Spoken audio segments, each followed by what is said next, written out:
Great. Well, I've got a bottle here of Krone Borealis from the House of Krone in Tilbach. It's what's known as an MCC, Methode Cup Classique, which is the South African name for wine which is made in exactly the same way as champagne. A base wine is made early in the season, and it is then bottled in this unique bottle. It is then inoculated with yeast, and a second fermentation starts in the bottle, which creates the very fine bubble that we know so well from this wine. The other interesting thing is that people tend to think that South African wines, particularly whites, are wines that you need to drink young. One of the beauties of this type of wine is that you can actually age it, and you can have most wonderful, wonderful experiences drinking older MCCs. And the House of Krone and Tilbach have got vintages going right back. So what I've got here is a bottle of 1999 Krone Borealis Cuvée Brut. Most bottles have got a little tag on them, which you'd simply pull, and it takes the foil off the top. And then here we have the little muzzle and the wire that you unwind when you're ready to open the bottle. So you simply unwrap this little muzzle and take it off the top, and a little, better to have a slight fizz than a loud pop, because if you have a loud pop, that's when all the bubbly comes out as well.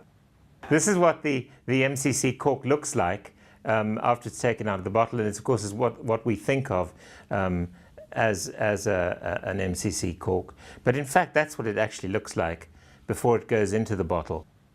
The top part is made from an amalgam of cork, and then there are two cork discs that are put on the bottom, so that you have the really finest quality of cork in touch with the wine. One of the things that I always do when I pour a sparkling wine is just to put a little bit into the glass first, because it helps to chill the glass down, which means that when you pour the full glass, you haven't got the stuff bubbling over the edges. And I always tilt the glass slightly, because that helps as well. You haven't got the wine glugging down into the bottle. And there it is, such a beautiful, beautiful, what the French call a mousse, that lovely fine bubble coming to the top. And when you smell it, it's got that, whoa, it's got this wonderful, rich, sort of yeasty, biscuity aroma, and yet the fruit is there still. And this wine is 10 years old. You can still taste the wonderful Chardonnay and Pinot Noir fruit from which this wine was made. So you've got this full flavor, a full smell of the nuttiness of the yeast, of the fruit of the wine, and as it goes into the mouth,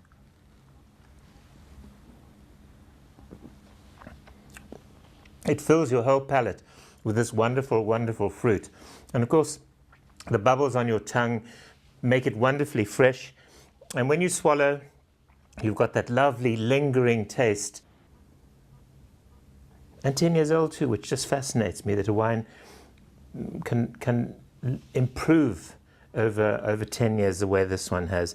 And one of the things that happens in that time is that the flavors all sort of integrate with each other, and you have a wonderful sort of, almost like a golden thread running through the wine from the time you lift it up to your nose till the entry in the mouth, that wonderful palate, and of course the liveliness and freshness of the bubbles, and quite a nice aftertaste as well. And I can see why people like drinking a wine like this with oysters, because it leaves your mouth slightly dry, just ready for a lovely sort of sea-laden oyster to crash onto your palate.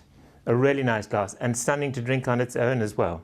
But you really don't need too much of an excuse to drink a wine like this. It really is an absolutely delicious wine. Really nice.